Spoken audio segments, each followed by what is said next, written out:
Assalamualaikum warahmatullahi wabarakatuh. Perkenalkan, nama saya Ratna Intansari dengan NIM 10122027. Saya dari kelas B121 semester 6. Saya dari prodi S1 Manajemen. Dan video ini dibuat bertujuan untuk memenuhi nilai evaluasi akhir semester pada mata kuliah Tata Kelola Perusahaan dan Tanggung Jawab Sosial yang diampu oleh dosen Bapak Agus Alamsyah, SHMM. Nah, pada kesempatan kali ini saya akan mempresentasikan mengenai tanggung jawab sosial perusahaan. Nah, yang pertama yaitu ada tanggung jawab sosial perusahaan atau Corporate Social Responsibility atau CSR. CSR atau tanggung jawab sosial perusahaan adalah cara perusahaan untuk menyeimbangkan antara kepentingan ekonomi, mencari keuntungan yang sebesar-besarnya dengan kepentingan lingkungan dan sosial, sekaligus memenuhi harapan para pemegang saham dan para pemangku kepentingan yang terkait.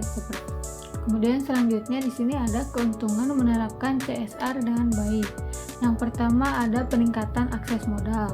Yang kedua, peningkatan penjualan yang akhirnya akan meningkatkan keuntungan. Yang ketiga, penghematan biaya operasional perusahaan. Yang keempat, peningkatan produktivitas dan kualitas. Yang kelima, peningkatan citra brand yang positif. Dan yang keenam, ada pengambilan keputusan yang baik dan proses manajemen risiko. Untuk menerapkan CSR dengan baik, menurut konsep Corporate Social Responsibility melibatkan tanggung jawab kemitraan antara pemerintah, lembaga sumber daya masyarakat, juga masyarakat setempat atau masyarakat lokal. Nah, kemitraan ini merupakan tanggung jawab bersama secara sosial antara stakeholders. Nah, menurut Bank Dunia, tanggung jawab sosial perusahaan terdiri dari beberapa komponen utama, yaitu perlindungan lingkungan, jaminan kerja, hak asasi manusia, interaksi dan keterlibatan perusahaan dengan masyarakat, kemudian ada standar usaha, pasar perkembangan, ekonomi dan badan usaha, perlindungan kesehatan, kepemimpinan dan pendidikan, bantuan bencana serta bantuan kemanusiaan. Kemudian menurut Keraf 98 menyebutkan alasan perlunya keterlibatan sosial perusahaan. Nah, yang pertama ada kebutuhan dan harapan masyarakat semakin berubah, di mana masyarakat semakin kritis dan peka terhadap produk yang akan dibelinya. Nah, yang kedua terbatasnya sumber daya alam. Bisnis diharapkan untuk tidak hanya mengeksploitasi sumber daya alam yang terbatas, namun harus juga memelihara dan menggunakan sumber daya secara bijak. Nah, kemudian ada lingkungan sosial yang lebih baik. Lingkungan sosial akan mendukung keberhasilan bisnis untuk waktu yang panjang. Semakin baik lingkungan sosial dengan sendirinya akan ikut memperbaiki iklim bisnis yang ada. Kemudian selanjutnya ada perimbangan tanggung jawab dan kekuasaan. Kekuasaan yang terlalu besar jika tidak diimbangi dan dikontrol dengan tanggung jawab sosial akan menyebabkan bisnis menjadi kekuatan yang merusak masyarakat. Kemudian selanjutnya yang kelima, keuntungan jangka panjang.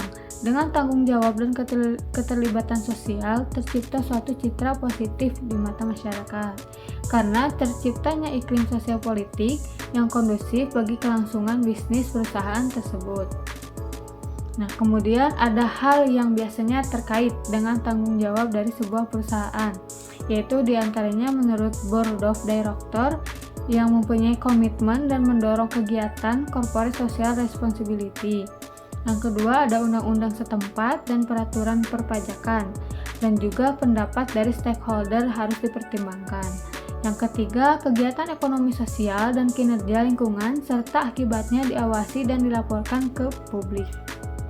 Kemudian menurut Trevino dan Nelson tahun 1995 mengkonsepkan CSR sebagai piramid yang terdiri dari 4 macam tanggung jawab yang harus dipertimbangkan secara berkesinambungan, yaitu ekonomi, hukum, etika, dan berperi kemanusiaan. Kemudian lingkup tanggung jawab sosial perusahaan menurut Keraf 1998. Yang pertama ada keterlibatan perusahaan dalam kegiatan-kegiatan sosial yang berguna bagi kepentingan masyarakat luas. Yang kedua, keuntungan ekonomis karena akan menimbulkan citra positif bagi perusahaan. Yang ketiga, memenuhi aturan hukum yang berlaku dalam suatu masyarakat, baik dalam kegiatan bisnis atau kegiatan sosial. Yang keempat, hormat pada hak dan kepentingan stakeholder atau pihak-pihak tertentu yang terkait dengan kepentingan. Selanjutnya, menurut Kotler dan Lee, 2005 mengidentifikasi ada 6 pilihan program bagi perusahaan untuk melakukan inisiatif dan aktivitas yang berkaitan dengan berbagai masalah sosial. Nah, diantaranya ada cause promotion, yang kedua cause related, yang ketiga corporate social marketing, yang keempat corporate philanthropy, yang kelima community volunteering, yang keenam socially responsible business practice. Nah, selanjutnya ada bentuk-bentuk implementasi CSR. Yang pertama, konsumen. Dalam bentuk penggunaan material yang ramah lingkungan, tidak berbahaya. Yang kedua, karyawan. Dalam bentuk persamaan hak dan kewajiban atas seluruh karyawan tanpa membedakan ras, suku, agama, dan golongan. Yang ketiga, komunitas dan lingkungan. Dalam bentuk kegiatan kemanusiaan maupun lingkungan hidup. Yang keempat, kesehatan dan keamanan dalam bentuk penjagaan dan pemeliharaan secara rutin atas fasilitas dan lingkungan kantor. Sekian yang dapat saya sampaikan. Mohon maaf apabila ada kesalahan. Wassalamualaikum warahmatullahi wabarakatuh.